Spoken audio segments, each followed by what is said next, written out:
play an important role in economic development of nations. So first point is related to the industrial sector, improvement in productivity.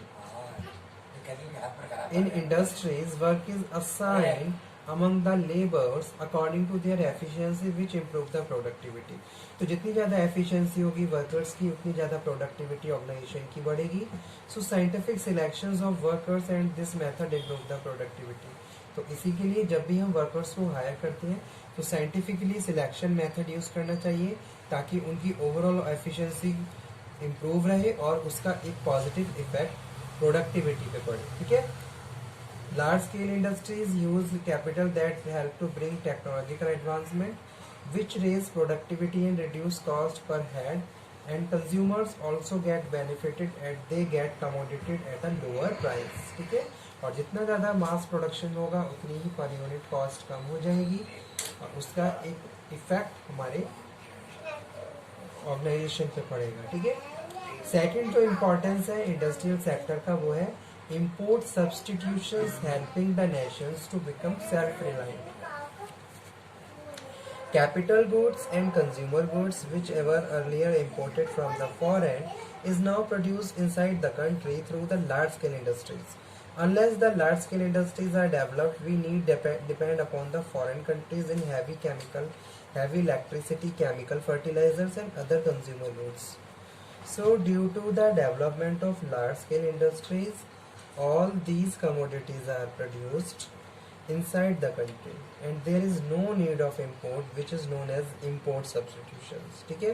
तो जितनी ज़्यादा हमारी industries बढ़ेंगी उतना ज़्यादा हम हर तरीके के गुड्स को प्रोड्यूस कर पाएंगे और उसको हमें किसी दूसरे देश से इंपोर्ट करने की ज़रूरत नहीं पड़ेगी. ठीक है. तो large scale industries has make our country self reliant and many fronts. ठीक है. थर्ड जो इम्पोर्टेंस है इंडस्ट्रियल सेक्टर का वो है export promotion. The pattern of export has been changed with the help of large-scale industries. In the old days, export from the country was totally dependent on output of primary sectors such as tea, jute, its products, spice and cotton cloths in the foreign countries. But in the recent times, due to the development of large-scale industries, we are now to able export engineering products, heavy electric products. तो इस तरीके के product भी हम export कर पा रहे हैं अपनी कंट्री से दूसरी कंट्रीज में एंड अदर इंडस्ट्रियल प्रोडक्ट्स. तो it means large scale industries have change the pattern of exports. तो लार्ज स्केल इंडस्ट्रीज ने एक्सपोर्ट के पैटर्न को भी चेंज कर दिया है, increase the quantity of export और ओवरऑल क्वांटिटी ऑफ एक्सपोर्ट भी बढ़ गई है. ठीक है. Increase in the rate of capital formation. Industries need heavy capital investment which in turn result into the fast pace of capital formation. Hello everyone, welcome back on my YouTube channel. Indian economy में आज के lecture में हम लोग discussion करेंगे large scale industry पे.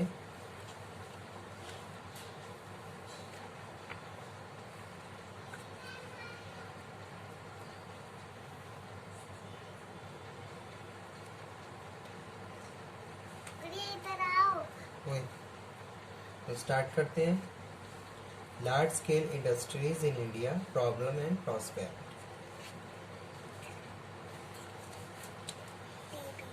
Large scale industries refers to the industries which require huge infrastructure.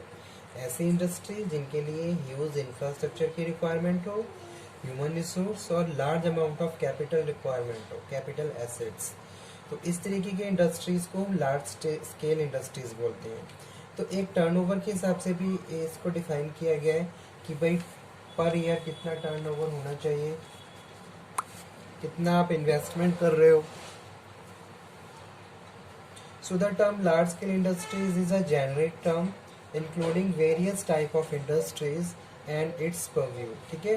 All the heavy industries of India जैसे कि आयरन है, स्टील है, टेक्सटाइल है, ऑटोमोबाइल मैन्युफैक्चरिंग इंडस्ट्री है, fall under the large scale industries.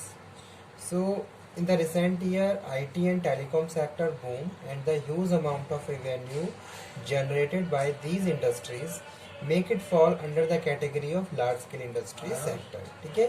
तो IT ने और टेलीकॉम एरिया की वजह से ये इन इंडस्ट्री में और ज़्यादा इम्प्रूवमेंट्स हुआ है, इनकी ग्रो डेवलपमेंट हुआ है, जिससे हमारी जो कंट्री की इकोनॉमी है और ज़्यादा इम्प्रूव हो गई है। ठीक है, so these could be manufacturing units और सर्विसेज यूनिट्स विच में use both indigenous and the imported technologies. So they cater to both the local and foreign markets, दोनों ही मार्केट को कवर किया हुआ है। ठीक है, तो इस तरीके की इंडस्ट्रीज को हम लार्ज स्केल इंडस्ट्रीज में इंक्लूड करते हैं, जहां heavy amount of capital asset required हो, ह्यूज इंफ्रास्ट्रक्चर और ह्यूज ह्यूमन रिसोर्सेज रिक्वायर्ड हो, स्किल्ड, सेमी स्किल्ड, अनस्किल्ड, हर तरीके की लेबर की रिक्वायरमेंट हो, तो उसको हम लार्ज स्केल इंडस्ट्रीज में इंक्लूड करते हैं। अब क्वेश्चन ये है कि लार्ज स्केल इंडस्ट्री का क्या इम्पैक्ट पड़ता है अगर मैं अपनी ही कंट्री इंडिया की बात करूँ। ठीक है, किस तरीके से लार्ज स्केल इंडस्ट्रीज इकोनॉमी को और ज़्यादा ग्रो और डेवलप करती हैं और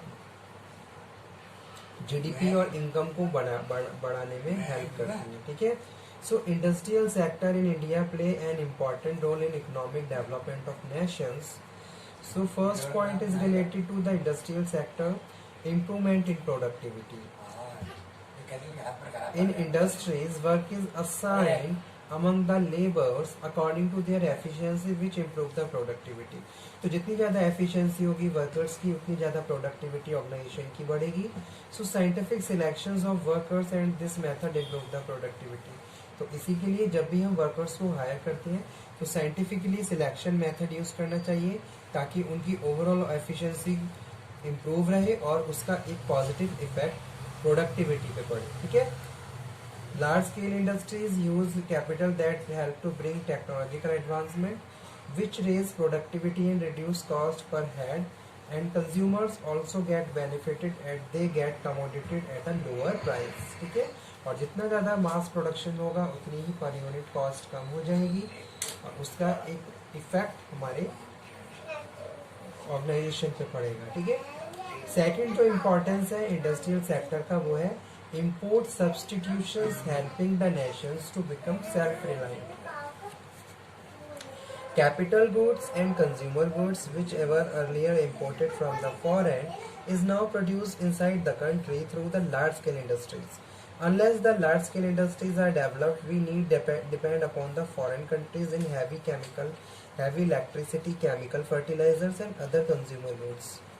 So, due to the development of large-scale industries, all these commodities are produced inside the country and there is no need of import, which is known as import substitutions. ठीक है, तो जितनी ज़्यादा हमारी इंडस्ट्रीज बढ़ेंगी उतना ज़्यादा हम हर तरीके के गुड्स को प्रोड्यूस कर पाएंगे और उसको हमें किसी दूसरे देश से इंपोर्ट करने की ज़रूरत नहीं पड़ेगी। ठीक है, तो large scale industries has make our country self reliant and many fronts. ठीक है, थर्ड जो इम्पोर्टेंस है इंडस्ट्रियल सेक्टर का वो है export promotion. The pattern of export has been changed with the help of large-scale industries. In the old days, export from the country was totally dependent on output of primary sectors such as tea, jute, its products, spice and cotton cloths in the foreign countries. But in the recent times, due to the development of large-scale industries, we are now to able export engineering products, heavy electric products. तो इस तरीके के product भी हम export कर पा रहे हैं अपनी कंट्री से दूसरी कंट्रीज में, एंड अदर इंडस्ट्रियल प्रोडक्ट्स। तो it means large scale industries have change the pattern of exports. तो लार्ज स्केल इंडस्ट्रीज ने एक्सपोर्ट के पैटर्न को भी चेंज कर दिया है, increase the quantity of export और ओवरऑल क्वांटिटी ऑफ एक्सपोर्ट भी बढ़ गई है। ठीक है, increase in the rate of capital formation. Industries need heavy capital investment which in turn result into the fast pace of capital formation.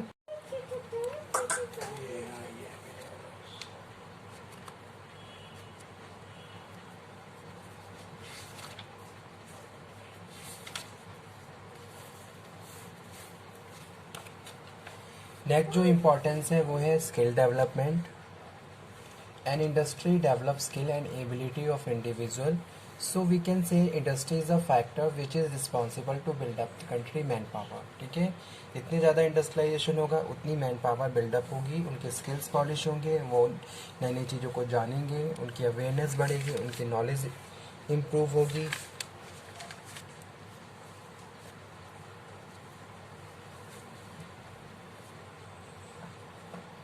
And it make a person specialize in a particular field. Next one है affordable price in the end consumer. Industrialization resulted in the large quantity productions of goods, so the production cost is reduced and the price become affordable. And secondly, the domestic products are of the low cost as compared to the imported ones। ठीक है, जितने ज़्यादा domestic product होंगे उतना ही ज़्यादा उसकी cost कम होगी, rather than हम उसको कहीं से इंपोर्ट कर रहे हैं। और जब भी हम इंपोर्ट करते हैं तो वहाँ पे प्राइजेस बढ़ जाते हैं। ठीक है, और वो प्राइस अल्टीमेटली एंड कंज्यूमर के द्वारा ही पे किए जाते हैं। So earlier computer were imported from the other countries, then the high price were charge from the end consumers, but now when we production started in our country, the price were reduced and the available at much lower price. Promote foreign trade. Industrialization induced the foreign trade within an economy which is not limited to the domestic boundaries only. Industrialization promote import of machineries and raw material from foreign countries. On the other hand, export of finished goods on the others. ठीक है, so industrialization lead to developing foreign trade. और ज़्यादा foreign trade बढ़ता है, जितना ज़्यादा industrialisation होगा international market को भी कवर किया जाएगा। Development of various banking, insurance and financial institutions. Industrialisation in nation had lead to establishing various financial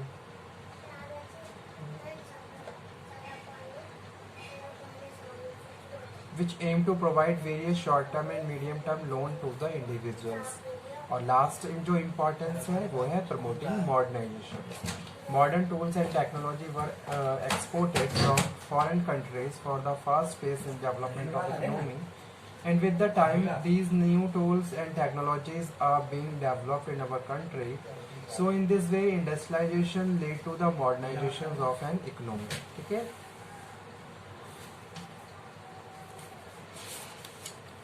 तो ये इम्पोर्टेंस पॉइंट थे जो कि रिलेटेड है इंडस्ट्रियल सेक्टर इन इंडिया से। तो आज का सेशन हमने यही डिस्कस किया है लार्ज स्केल इंडस्ट्रीज और किस तरीके से ये एक पॉजिटिव रोल प्ले करती हैं कंट्री की नेशंस के लिए।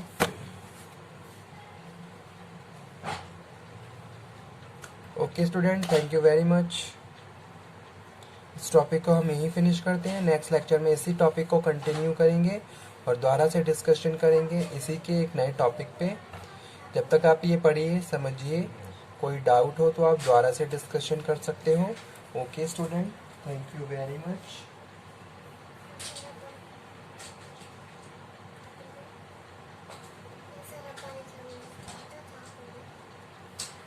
Thank you.